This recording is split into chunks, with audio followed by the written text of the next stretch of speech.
ಇನ್ನು ಬಿಜೆಪಿ ಮಾಜಿ ಸಂಸದ ಪ್ರತಾಪ್ ಸಿಂಹ ವಿರುದ್ಧ ಎಫ್ಐಆರ್ ಕೂಡ ದಾಖಲಾಗಿದೆ. ಯಾದಗಿರಿಯ ಶಹಾಪುರ ಪೊಲೀಸ್ ಠಾಣೆಯಲ್ಲಿ ಎಫ್ಐಆರ್ ದಾಖಲಾಗಿದೆ.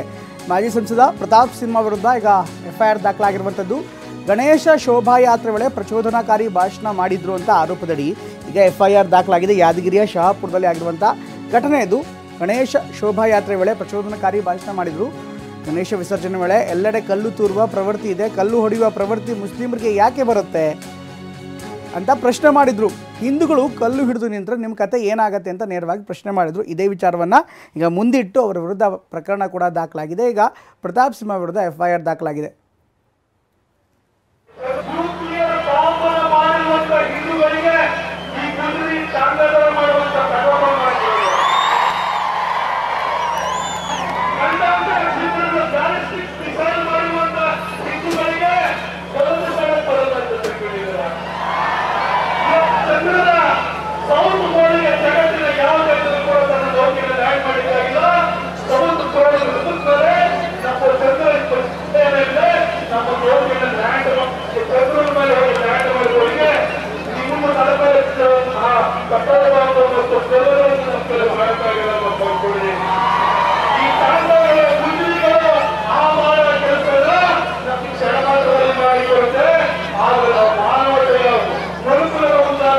ಒಳ್ಳೆ ಕೆಲಸ ಮಾಡ್ತೀವಿ.